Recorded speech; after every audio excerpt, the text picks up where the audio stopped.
Hey everybody, it's Jim Kemp with 705 CNC. It's a cold January, Friday afternoon. Everybody's left. I'm here all by myself, and I thought I'd make a quick video showing how to vacuum hold large parts. So we had a job to make these guys, some kind of electronics case, and we were making these by the hundreds per week. Coming in pallet load after pallet load of these things, and we cut them down in here. So the first step is to make a chuck. So this is our vacuum chuck. So you take a blank part and load it in here, and turn the vacuum on. And I thought I'd just go through real quick how we were able to do this using vacuum. Machining such a large part without a bunch of chatter, without a lot of fuss and muss. So this video, that's what we'll be going through real quick. So as with any job, when you're making stuff by the hundreds, you ultimately end up with some rejected parts. So these are all have some kind of issue with them, and they were destined to get sent to the recycle, which just seems like such a shame. So instead, we thought we'd make into some drawers, a cabinet. So why not recycle them, remake them into something better? So that's what we're headed with this stuff. So instead of making our own drawers, I finally figured out you can buy these on Amazon for a lot cheaper. So we're just going to machine the ends of these, put a chamfer on them, make them a little nicer, and reuse all these guys, make them into drawers. So this is just a snapshot of what they look like when they're kind of finished. This is early on, just starting to put them together just to show you. So I thought we'd start off with a little walk around, like walk through up through the ceiling. We've got our vacuum line coming down, and it goes to our first valve that we can shut off, and then it Y's off, does another Y. Right, so provides vacuum. Let me get this out of the way. See if I can get this one-handed. So, one comes up to here, another one comes up to this back plate, another plate, so 4 surfaces basically. So that's why you see the 4 splits. So yeah, that's our vacuum feed, and that's being controlled off of our vac clamp controller, which, yeah, there's the website you can go to, get your very own. And you can see how it's holding vacuum right now at almost negative 25 inches of mercury. So that's with the valve that's with the valve closed. So look on the back of the machine. So this is the relay box, turns the pump on and off, and of course it's got its own vacuum line to sense the vacuum. And back here is our vacuum pump and a vacuum reservoir. And the vacuum reservoir, all you need is some kind of what are those paint pots or something like that, right? That can handle a full vacuum. So you have a bit of a reservoir. So we'll see how that's important in a minute. And the reason this is on the ground, right, is that any coolant that comes down the pipe will collect in that bottom reservoir and not get in the pump. That's why we've got multiple pumps. These pumps have seen some hard service over the years. This one's got a cracked handle, and coolant gets in them and kind of goofs up the seals, but it's kind of a commodity item, or not a commodity, a replacement part. We get these on Amazon pretty inexpensively. So one line going up into the machine, another line going over to the relay box, and then the sump down here in between. A couple of quick things to note. This was one of my very first vacuum chucks a couple of 3 years ago, and I thought it was important to have this dish down in here, right, to have a step down for all the air to be able to get collected down into one of these ports. Turns out that's not important. The air being, just molecules thick will find its way into this port even without this step cut in. So if this is completely flush, that still would have worked without this step. So all this machining, all this fanciness, I thought was fancy, cool, not necessary. So I wouldn't do that again today. I thought all these bumps in the middle to keep the stuff from getting pulled and bent in, not necessary, right? All you need is this seal going around, just this groove that you then press the O-ring material in. So that's the first thing to notice. And the other one is that your basic system needs a whole vacuum, right? This thing hasn't run in, well, since I shut the machine down probably half an hour ago. So your system, your plumbing has to be leak proof, right? All the way up to this first valve for sure, right? If you have any leaks, you're just going to fight yourself. So yeah, step number one, no leaks. And that's the reason we have some of these valves, right? To be able to isolate.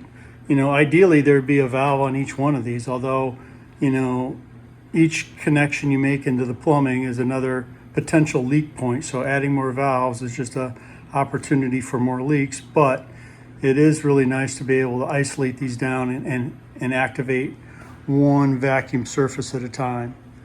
So yeah, that's why this valve is here, and for sure this other one. So we can just turn on the two big backs and then activate the doors.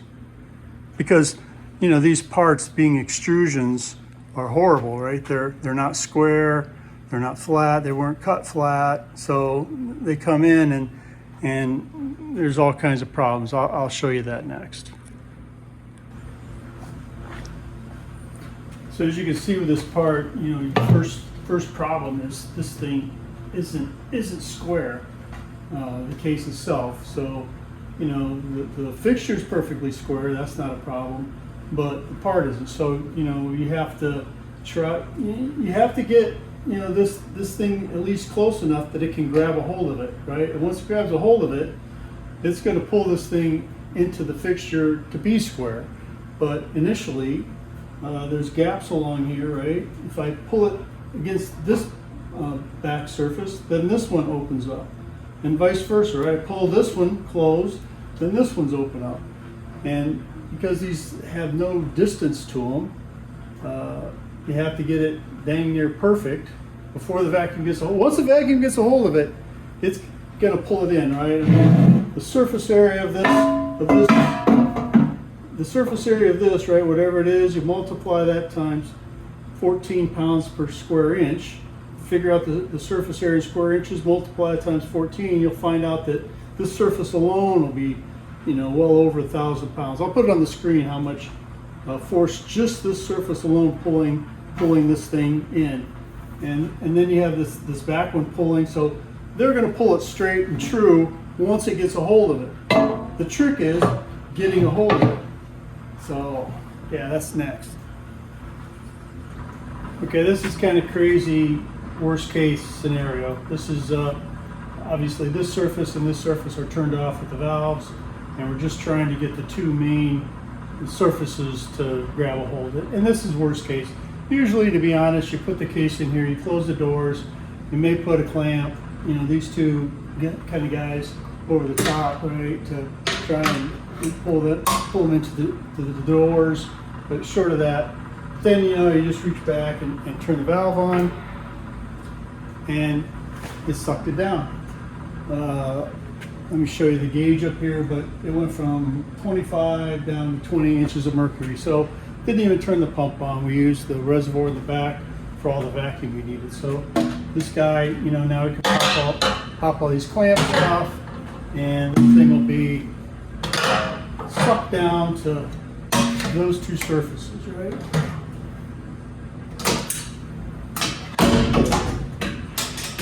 So this thing is in there and is not coming out because it's on those two guys, right? So now we can just close the doors. And again, worst case, well, let's just try, right? I mean, this one's pretty close. So if I turn it on, I made the pump come on, but by pushing it up, I got it close enough and it's sucked in nice and tight. So in a second, that'll turn off. Now I'll turn this one on, right? And that one's sucked down. So now this thing, you know, you cannot get these doors open. Of course, these doors are just around the top surface to keep this from chattering more than anything else. You know, the two big ones are doing all the locating and getting everything square and true. But so all those clamps, that's worst case. You know, when you get a bunch of these extrusions that are warped and skewed and goofed up, then you have to start twisting things around just because those seals don't have any distance to them, right? They just can't pull more. You know, you got to be close. What can I say? That's it. So this one is now ready to machine.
Bastard.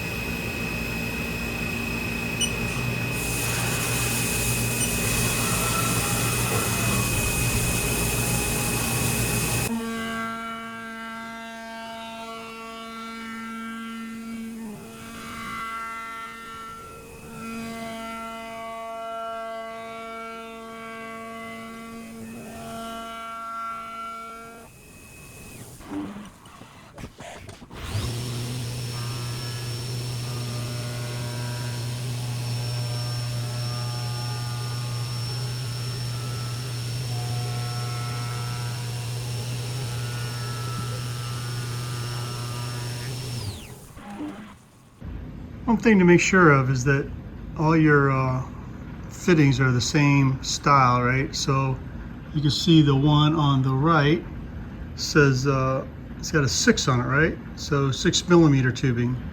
And the one on the left is 1/4 inch. Now you can shove 1/4 inch tubing into here, but you'll probably not get it back out. Really a pain.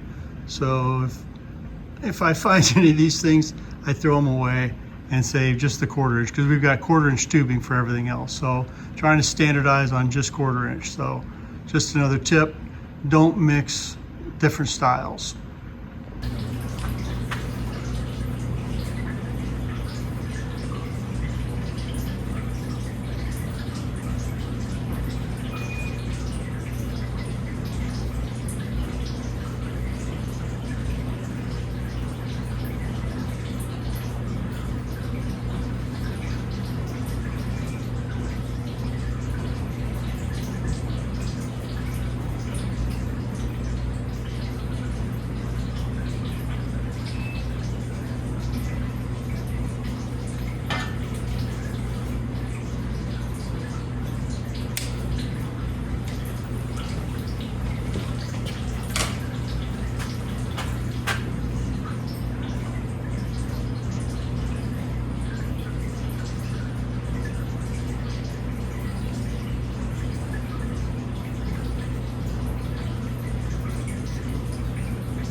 Okay, we're behind the machine now, of course, and you can see the tube coming down from inside the machine.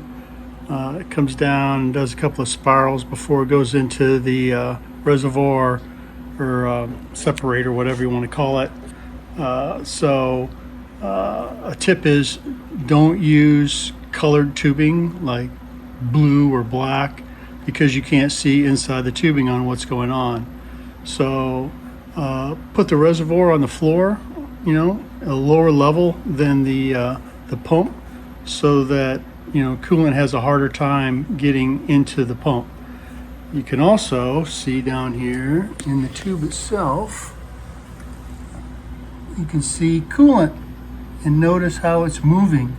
So it's flowing up the tube, then slides back to the bottom of the tube, blocks the tube, and then slides back up. So by how fast that is moving, you can tell how leaky your fixture is. So another tip.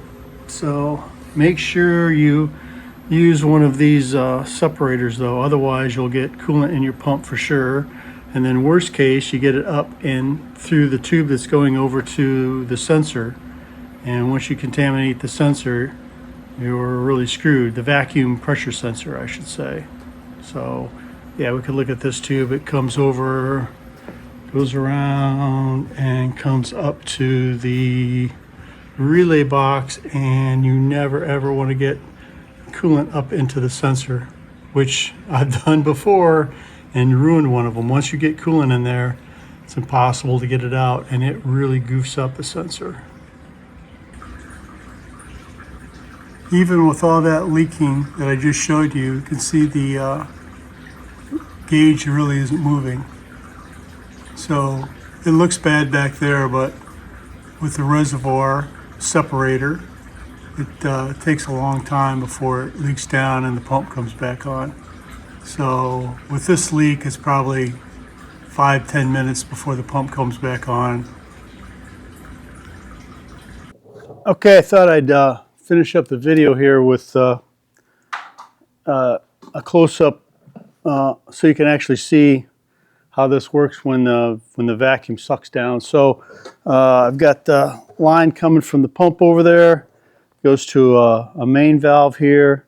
I've got a vent valve, and then I've got individual valves for the door here and this big back plate. So hopefully you can see this gap along here. And when I turn on, let's start with the back turned on, which it is. I'll turn the door off. The vent is off, and now when I turn this valve on, we'll watch this gap along here. And it sucked right down. It's pretty satisfying when it just sucks right down. And then we'll just turn the door on here, and you can see this gap along here.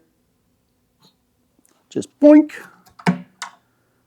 And it's just, yeah, that thing is freaking locked in there. It's not going anywhere. So then I can turn the master back off. And with those two open, I can vent it, and you'll see these two gaps pop back open, hopefully. Yep, just vents it. Pops it right open. So that's just kind of trying to show how, when a case isn't a problem at all and the gaps aren't a problem at all, this thing will just suck right down. So I'll close the vent. Those two valves are open, and I'll just turn on the main again. And it just, pump turned on, but sucked right down into these corners. So I turn the master back off and open the vent. As soon as the pump stops, boink, just pops back open. Just cool. So that's pretty much it. Thanks for watching.